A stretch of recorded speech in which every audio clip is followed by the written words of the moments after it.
नमस्कार, मध्य प्रदेश की खबरों में आपका स्वागत है। मैं हूं आपके साथ शैलजा त्यागी। तो राजधानी भोपाल में पूर्व मुख्यमंत्री दिग्विजय सिंह ने कहा कि छिंदवाड़ा में कोल्ड ड्रिंक दवा से कई बच्चों की जान चली गई। 2 सितंबर से लगातार हालत बिगड़ती गई, लेकिन 2 अक्टूबर को स्वास्थ्य मंत्री ने दवा को क्लीन चिट दी। क्या स्वास्थ्य मंत्री का इस्तीफा नहीं होना चाहिए? दिग्विजय सिंह ने सरकार से पूछे सवाल। क्या प्रभारी मंत्री जिला कलेक्टर ने कभी बैठक की? 2 सितंबर को पहली मौत हुई, 1 महीना सरकार को समझने में क्यों लगा? 2 सितंबर 2025 से लेकर जो एक घटनाक्रम चला छिंदवाड़ा के परासिया अस्पताल में, जहां कोल्ड ड्रिंक कफ सिरप के कारण बच्चों को वो दवाई दी गई जिसमें कि डायथिलीन ग्लाइकोल, जो कि 0.1% से ज्यादा नहीं होना चाहिए, 0.1%, वो दवाई दी जा रही थी। उसकी वजह से ये बच्चों को पिलाने पर उनका निधन हुआ। और 2 सितंबर से लगातार ये जब घटना बढ़ती चली गई, तो 2 अक्टूबर को माननीय उप मुख्यमंत्री स्वास्थ्य विभाग ने क्लीन चिट दी कि इसमें कोई गड़बड़ नहीं हुई है, सब ठीक है। ऐसे व्यक्ति का क्या इस्तीफा नहीं होना चाहिए था? और ये नहीं है, इसके बारे में दिसंबर 2022 और 2023 में हिंदुस्तान में बनी डायथिलीन ग्लाइकोल डीईडी का DOK-1 मैक्स, जो मैरियन बायोटेक के कारण समरकंद उज्बेकिस्तान में 18 बच्चे मरे थे।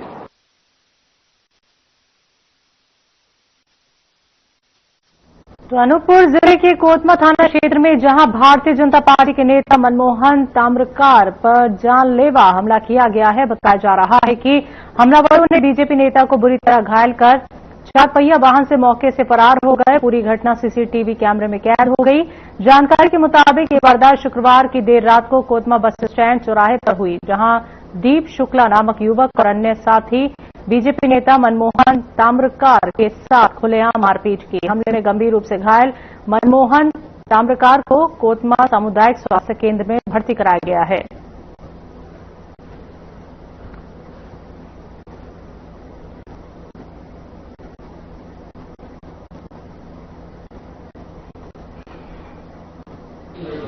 राजकुमार शुक्ला कोई कांग्रेस का नेता है, उसका लड़का। सर पहले तो आप अपने दवाई गिरवाइए। नाम दीप शुक्ला है। दीप शुक्ला के साथ 1-2 लोग और थे। उससे मेरे को, मैं घर जा रहा था अपने पेट्रोल पंप से, जानलेवा हमला किया था। मेरी गाड़ी की चाबी और फोन भी ले गया है। मैं निवेदन करता हूँ इस तरीके की अराजकता क्षेत्र में ना हो। जो कोई एक समाज सेवी व्यक्ति हो, समाज के लिए दिन रात प्रयत्न करता हो, अच्छा समाज के लिए होने के लिए, समाज का उत्थान होने के लिए, इस तरीके का रिजल्ट उसके लिए अच्छा नहीं है इस विधानसभा में। आज रात करीब 11:15 का घटनाक्रम है। कोतमा निवासी मनमोहन ताम्रकार हैं, जो अपने पेट्रोल पंप से घर के लिए लौट रहे थे। बस स्टैंड के पास करीब 11:15 बजे एक थार गाड़ी से दीप शुक्ला नाम का व्यक्ति, जो अपराधी प्रवृत्ति का है, वो आया और गाड़ी रोक करके, और इनसे पहले कुछ पुरानी रंजिश थी, उससे कुछ कहा सुनी करी और बाद में लोहे की राड से इन पर हमला किया। साथ में उसका एक अन्य साथी भी था, जिसका नाम ये नहीं जानते हैं हम लोग, और इस तरह से इनको प्राणघातक चोटें पहुंचाई हैं। जान से मारने की नियत से हमला किया है। अभी जैसे अस्पताल से मुझे सूचना मिली तो तत्काल पुलिस बल लेकर के हम यहाँ आए हैं। मौके पर ही देहाती नाश लेख की है, जिसमें जान से मारने की नियत से किया गया हमला और अश्लील गाली धाराओं में जो है मुकदमा पंजीबद्ध किया है। आरोपी की तलाश की जा रही है। नहीं, चाबी ले गए, पूरा भीग गए खून से। नरसिंहपुर में एक युवक ने आत्महत्या करने से पहले वीडियो बनाया और इंसाफ की गुहार लगाई। मामला स्वातला थाना अंतर्गत बरमान चौकी का है, जहां बरमान में रहने वाले एक युवक ने अपने घर के अंदर रस्सी से फांसी लगाकर आत्महत्या कर ली।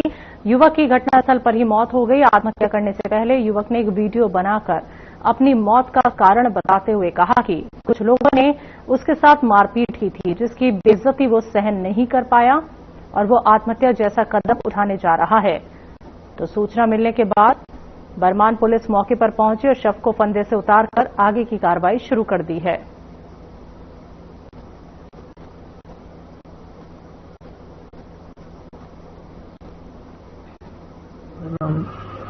हल्ली पटेल, रूपेश पटेल, रूपेश विश्वकर्मा, दीपेश विश्वकर्मा, अंसुईया विश्वकर्मा और मोतीलाल विश्वकर्मा। क्या वजह, मारपीट की वजह क्या थी? कुछ जानकारी आपको लगी हो? क्या विवाद हुआ था उनका? कुछ गाली आ रही थी, वो भी हम मायके गए थे। अच्छा, मायके गई थी। हाँ। कितने बच्चे हैं आप? 2। कितने दुखद हैं आप? पति के लिए कितना न्याय चाहिए आप? आपके पति ने आत्महत्या की, पुलिस से क्या कर? हमारे पति के साथ उसने आत्महत्या की है, वैसे न्याय उनके साथ होना चाहिए। हुई उसी वजह से उसने फांसी लगा ली। वो मारपीट की वजह से वो सहन नहीं कर पाया। सुना है कोई वीडियो भी बना के छोड़ के गया? हाँ, वीडियो बना के छोड़ के गया। वो सहन नहीं कर पाई मारपीट। पुलिस में आपने शिकायत दर्ज कराई कि नहीं कराई? नहीं, अभी मामले में तो नहीं कराई है। इनकी सख्त कार्रवाई चाहती मारे वाला। सूचना प्राप्त हुई थी कि अपने सोसाइटी मोहल्ला बरमान में एक बुरे साहू करके उसने रात में फांसी लगा ली है और खत्म हो गया। तो मौके पे जाके हम लोगों ने पंचनामा कार्रवाई की है और 100 का PM करा के परिजनों को सुपुर्द कर दिया है। देखो, परिजनों के द्वारा ये बताया जा रहा है कि उसके मोबाइल में कुछ वीडियो हैं, लेकिन अभी हम लोगों के पास प्राप्त नहीं हुए। कल जो मृतक के पिता और भाई से बोला गया था, तो वो कल अंतिम संस्कार के कार्यक्रम में व्यस्त थे। तो जैसे ही हमारे पास वीडियो आता है, उसकी वीडियो की सत्यता की जांच करके जो भी विधिवत जो तथ्य आएंगे उसके आधार पे अगली जांच कार्रवाई की जाएगी। घटना दिनांक कुछ लोगों ने उसके साथ मारपीट करी है, वो भी बात सामने आ रही सर? हाँ, जो भी तथ्य आएंगे, तो जैसे अगर मारपीट उसके साथ हुई थी तो उस वजह से भी हम उसमें भी जांच करेंगे और जो भी सही पाया जाएगा उस आधार पर हम कार्रवाई करेंगे।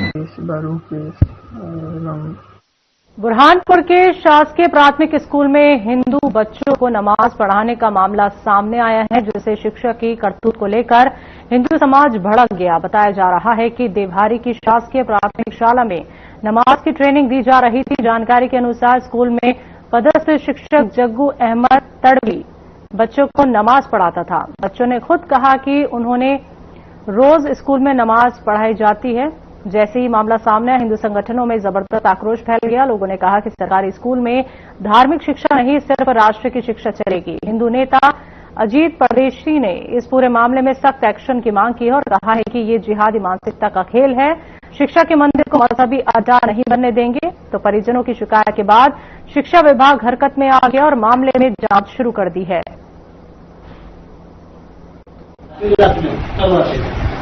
ये स्कूल के अंदर आपका बच्चा पढ़ता है और ये शिकायत आई है कि आपके बच्चे को यहाँ पर नमाज पढ़ाई जा रही है। क्या आपको मालूम पड़ा? ये 2-3 दीपावली के बाद ही मालूम पड़ा। छुट्टी लगे तो बच्चों ने जब बताया गया। हाँ, बच्चों को बताया जाता है कि बच्चों को नमाज पढ़ाई जा रही है, तो इसलिए आपने यहाँ शिकायत की सर से शिकायत किया प्रिंसिपल साहब से ना? ऐसा। और सर ने क्या बोला फिर शिकायत करने के बाद? सर ने कार्रवाई की। वो आए थे, साहब लोग आए थे, उनका उसके बाद देख के गए वो बच्चों को। शिकायत लेके आ रहे पेरेंट्स बच्चों को माता पिता शिकायत लेके आए, तो आपने क्या करवाया? जैसे मुझे जानकारी मिली वैसे मैंने तुरंत जनशिक्षक को कॉल किया, हमको यहाँ बुलाया। जनशिक्षक द्वारा DO साहब को कार्रवाई के लिए बुलाया गया है।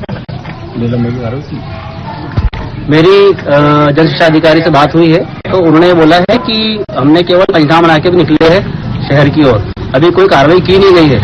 तो मैं जिला प्रशासन से निवेदन करूंगा कि इस विषय में कठोर से कठोर कार्रवाई की अधिकारी जो टीचर है, जो तड़वी सर है, उनको निलंबित किया जाए और उन्हें सजा दी जाए।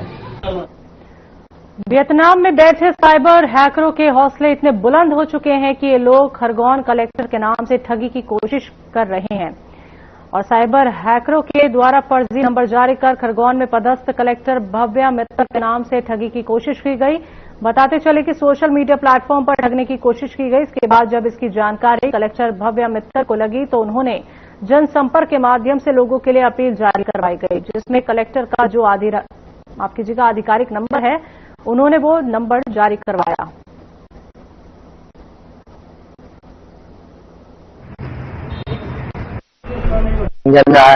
जिसमें सीनियर अधिकारी के नाम पर इंपर्सनेट करके अधीनस्थ कर्मचारियों से पैसे की मांग की गई थी। इसमें हुआ यूं था कि एक व्हाट्सएप के द्वारा से व्हाट्सएप चैटिंग के माध्यम से संपर्क किया गया है कंप्लेनर को, जिसमें वियतनाम का रजिस्टर्ड होना बता रहा है +84 है। ये वर्चुअल नंबर होते हैं जो व्हाट्सएप पर रजिस्टर्ड होते हैं, ये विक्टिम से संपर्क करते हैं।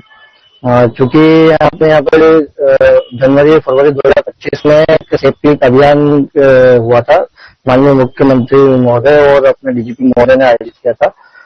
उसका ये फायदा रहा है कि कंप्लेनर इससे अवेयर था, तो उसने पैसे ट्रांसफर नहीं किए हैं। तत्काल पुलिस से संपर्क करके कंप्लेन दर्ज कराई है, जिसकी हम जांच कर रहे हैं।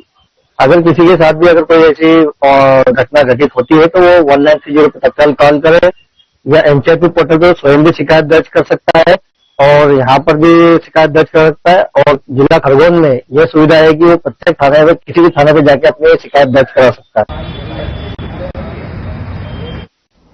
भिंड में बने शिव मंदिर में तोड़फोड़ और नंदी जी की मूर्ति उखाड़ने से पूरे क्षेत्र में आक्रोश का माहौल बन गया है। मौके पर बड़ी तादाद में लोग पहुंचे। बताया जाता है कि मंदिर पृथ्वीराज चौहान द्वारा 11वीं शताब्दी में बनाया गया था। जंगल में स्थित इस मंदिर में सुबह शाम पुजारी पूजा करने जाते हैं। आशंका जताई जा रही है कि गड़ा हुआ खजाना निकालने के मकसद से ये तोड़फोड़ की गई। पुजारी की शिकायत पर पुलिस ने धार्मिक भावनाएं आहत करने की धारा 299 के तहत अज्ञात के खिलाफ मामला दर्ज कर आगे की कार्रवाई शुरू कर दी है।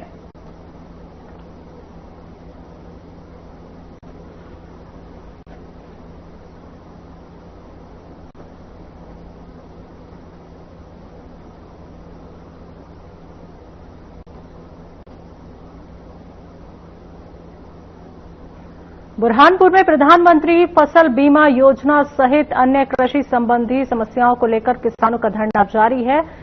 तो आपको बता दें, शनिवार को विधायक और पूर्व कैबिनेट मंत्री अर्चना चिटनिस सहित सांसद ज्ञानेश्वर पाटिल किसानों के बीच पहुंचे। इस दौरान उन्होंने धरना स्थल पर मौजूद किसानों से विस्तारपूर्वक चर्चा कर उनकी समस्याओं को सुना।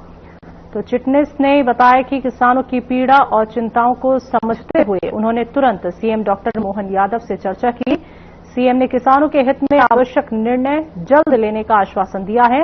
तो सीएम से हुई चर्चा और जनप्रतिनिधियों के प्रयासों के बाद किसानों ने धरना प्रदर्शन खत्म करने की घोषणा की।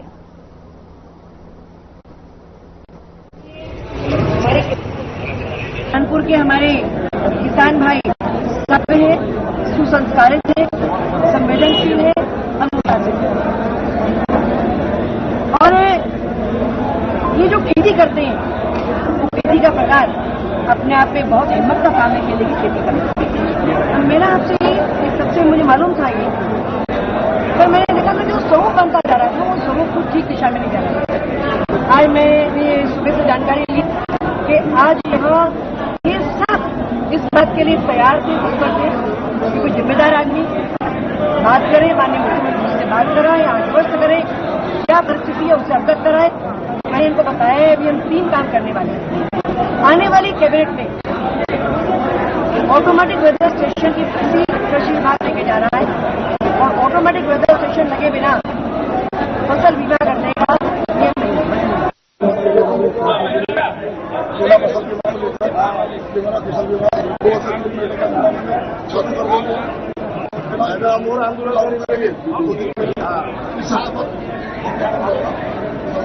एफआईआर को लेके क्या मांग थी आपकी? ये बोले, इनको बोल दो।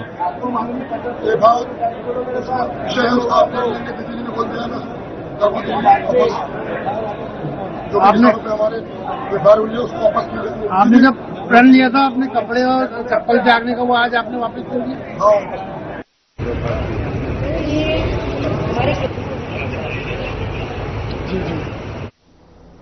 मध्य प्रदेश की खबरों में वक्त एक छोटे से ब्रेक का।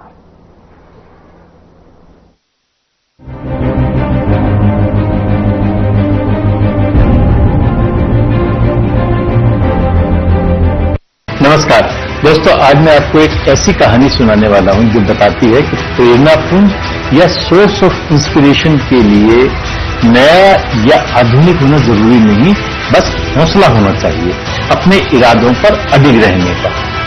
एक छोटे से गांव में एक बूढ़ा आदमी रहता था, नाम था गंगाराम। वो अपने पुराने लकड़ी के घर में अकेला रहता था। बरसों से उसके घर के बाहर एक पुराना सा पीतल का दीपक लटका था। वो दीपक हर शाम जलता था और गांव के बच्चों को रास्ता दिखाता था।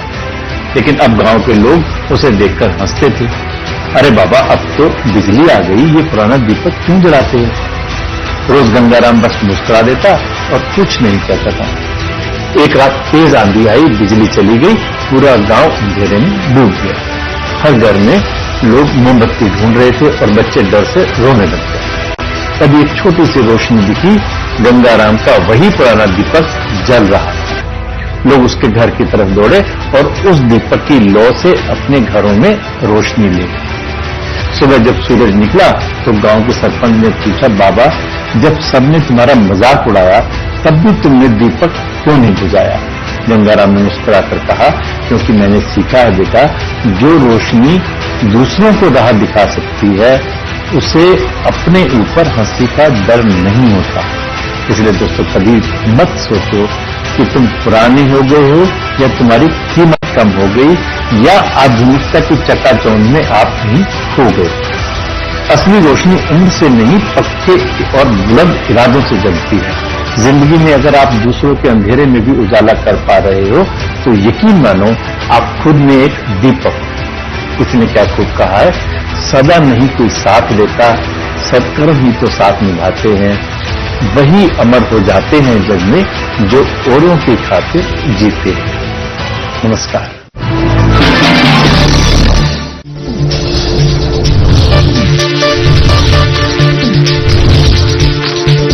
साधना इंस्टीट्यूट के छात्र हर साल नए नए जगहों पर नए नए संस्थानों पर काम करने के लिए जाते हैं, उन्हें प्लेसमेंट मिलता है और साथ ही साथ वो संस्थानों का और साधना इंस्टीट्यूट का नाम भी रोशन करते हैं। तो अगर आप इलेक्ट्रॉनिक मीडिया मास कम्युनिकेशन में अपना करियर बनाना चाहते हैं तो साधना इंस्टीट्यूट आपके लिए एक सबसे बढ़िया विकल्प है। प्रधानमंत्री फसल बीमा योजना प्राकृतिक आपदा की स्थिति में बीमा द्वारा किसानों को आर्थिक सुरक्षा देने की ओर एक कदम।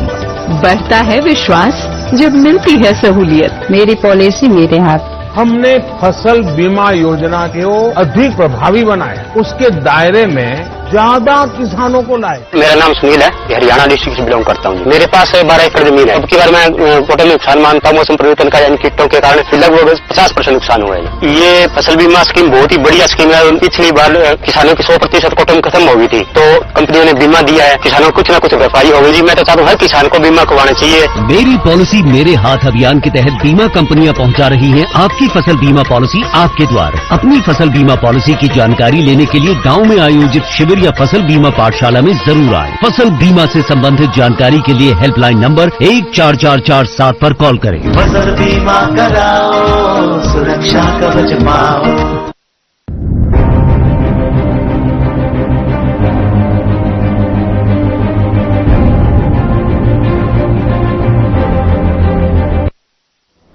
ब्रेक के बाद एक बार फिर से आप सभी का स्वागत है। बढ़ते हैं अगली खबर की तरफ। सिरोज तहसील के अमरगढ़ में पप्पू यादव जीवन डांगी और उनके एक रिश्तेदार के खेत पर उमरिया से 38 मजदूर फसल कटाई के लिए बुलाए गए थे। फसल का काम पूरा होने के बाद भी उन्हें उनका पूरा मेहनताना नहीं दिया गया, जिस पर मजदूरों का कहना है कि पैसे मांगने पर गाली गलौज और जान से मारने की धमकी उनको दी जा रही है और इसलिए न्याय मांगने के लिए कलेक्टर के पास वो लोग आए हैं।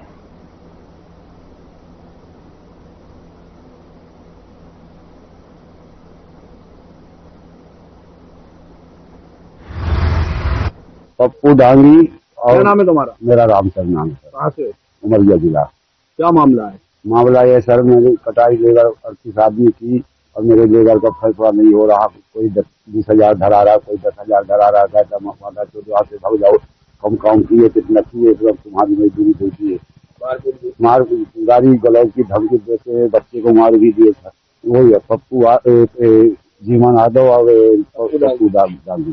कितना हिसाब हो रहा है तुम्हारा? हमारा हिसाब हो रहा साहब 2,75,000 का था। दिया कितना है?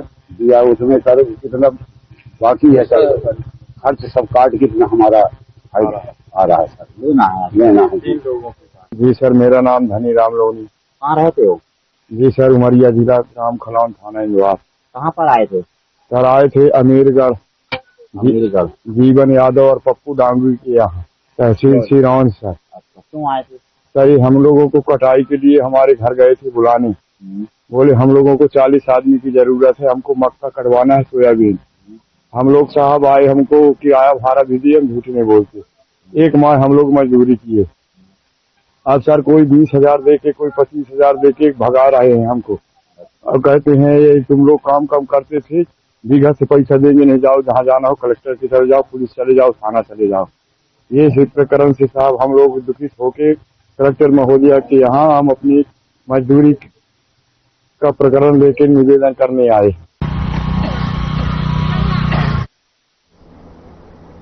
गोहरगंज अब्दुल्लागंज के बीच में स्थित बिलखेड़ी पुल पर एक कार करीब 60 से 70 फीट नीचे गिरी होने का वीडियो सोशल मीडिया पर वायरल होने के बाद पुलिस इसे सीमा विवाद में उलझी पड़ी है। वहीं इस गाड़ी का नंबर आंध्र पासिंग होने के कारण चर्चा का विषय बना हुआ है। पुलिस प्रशासन की लापरवाही और संवेदनहीनता को दर्शाता है। ये स्थिति कई गंभीर सवाल खड़े करती है। तो सीमा विवाद और जिम्मेदारी से पल्ला झाड़ना, गोहरगंज थाना प्रभारी का बयान कि हमारा क्षेत्र नहीं लगता, हमने स्टाफ भेजकर दिखवा लिया, एक गंभीर मुद्दा है। तो 2 थानों के बीच सीमा विवाद के कारण एक संभावित गंभीर दुर्घटना की जानकारी और जांच रुकी हुई है।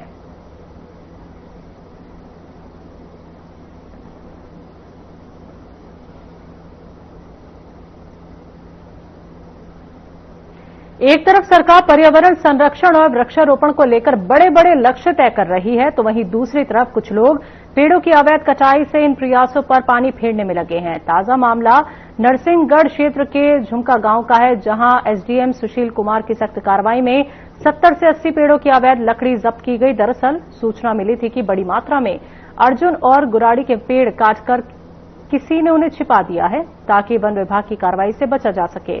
मौके पर पहुंचकर एसडीएम सुशील कुमार ने वन विभाग की टीम के साथ मिलकर छापेमारी की और अवैध लकड़ी को जब्त किया। ग्रामीणों के अनुसार पेड़ों की कटाई इस क्षेत्र की नहीं थी, बल्कि बाहर से लाकर यहां छिपाई गई थी। तो फिलहाल प्रशासन ने पूरे मामले की जांच शुरू कर दी है और दोषियों के खिलाफ सख्त कार्रवाई की तैयारी में है।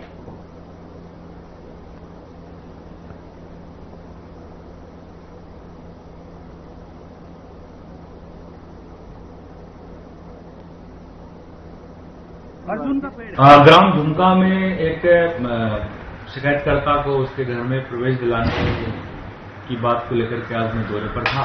तो मैंने वहां देखा कि गांव में प्रवेश करते ही जो बस स्टैंड बना हुआ है उसके पास में कुछ लकड़ियां अवैध रूप से इकट्ठी करके रखी हुई थी। नजदीक जाके देखा तो हमने पाया कि लगभग 80-90 करीबन पेड़ काटे गए हैं, जिसमें अशोका के पेड़ थे और अर्जुन ट्री थी और गुराड़ के पेड़ थे। तो उनको हमने गांव में पूछताछ की, लोगों से पूछा तो उन्होंने बताया कि वो गांव वालों के किसी के नहीं है, कोई अज्ञात व्यक्ति पटक गया। तो हमने उसको जब्ती में लिया है और जब्ती में लेकर के गांव में पटेल साहब और कोटवार को सुपुर्द भी दिया है और अब उसको वन विभाग से रिपोर्ट लेकर के नियम अनुसार उसका निवारण करेंगे। विदिशा जिले की नई कृषि उपज मंडी मिर्जापुर में भावांतर योजना की शुरुआत हुई। इस अवसर पर विधायक मुकेश टंडन, एसडीएम क्षितिज शर्मा और अनाज तिलहन व्यापार महासंघ के अध्यक्ष राधेश्याम माहेश्वरी मौजूद रहे। शासन द्वारा लागू की गई इस योजना के तहत सोयाबीन की खरीदी शुरू की गई। तय दर 5,300 रुपये प्रति क्विंटल से कम मूल्य पर बिकने पर किसानों को उसका अंतर शासन द्वारा भुगतान किया जाएगा। तो कार्यक्रम की शुरुआत विधायक मुकेश टंडन ने पहली बोली लगाकर की।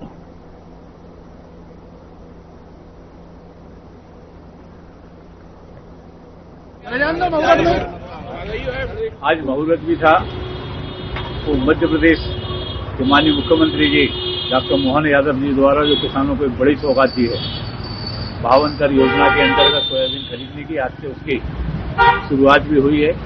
मैं सभी किसान भाइयों को बहुत बधाई देता हूं और धन्यवाद देता हूं देश के यशस्वी प्रधानमंत्री श्रीमान नरेंद्र मोदी जी को, देश के कृषि मंत्री आदरणीय भाई साहब शिवराज सिंह चौहान साहब को मध्य प्रदेश के मुख्यमंत्री आदरणीय डॉक्टर मोहन यादव जी को, जो लगातार प्रयास कर रहे हैं कि खेती लाभ का धंधा बने, किसानों को अनेक सौगातों के माध्यम से आर्थिक स्थिति उनकी मजबूत हो, खेती लाभ का धंधा बने, इसके लिए लगातार प्रयास कर रहे हैं। और ये 52 योजना निश्चित रूप से हमारे सोयाबीन की जो कभी कभी असमय वर्षा होने के कारण फसल को नुकसान हो जाता था, जिसके कारण कई बार बहुत कम दामों में हमको सोयाबीन बेचना पड़ता था। व्यापारियों को भी धन्यवाद देता हूं। व्यापारियों ने भी सरकार को सहयोग कर बेहतर दाम में किसानों से उपज खरीदने का जो फैसला किया है, उसके लिए भी मैं उनको धन्यवाद देता हूं। और उसका लाभ निश्चित रूप से किसानों को मिलने वाला है। मेरी ओर से सभी किसान भाइयों को इस योजना को आज से प्रारंभ होने की बहुत बहुत शुभकामनाएं, बहुत बहुत धन्यवाद।